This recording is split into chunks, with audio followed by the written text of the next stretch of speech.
There was a time when spooky meant monsters under my bed.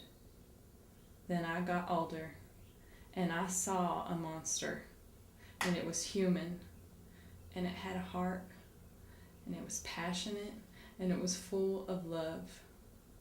So full of love that it had to ache over every little heartbreak. It would have teeth and rings around its eyes, and it was ugly, what it did. It killed babies, shot old men, raped helpless women, and it would tear your skin off if you looked it in the eye. Mean monster, what it did. When its feelings were hurt, when you killed its baby and tortured its father and raped its sister, it did ugly things to get back at you. It would pluck your eye out if it could find you with the one eye you left it.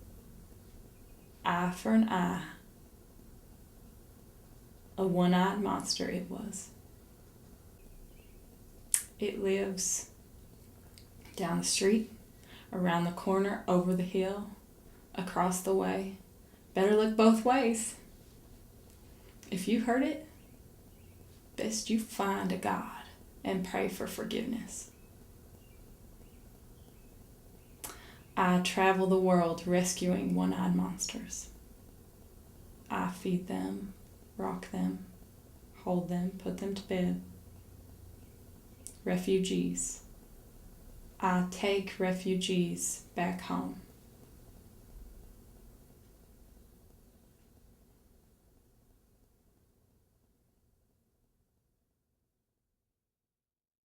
Did you know the average stay in exile for a refugee is 17 years?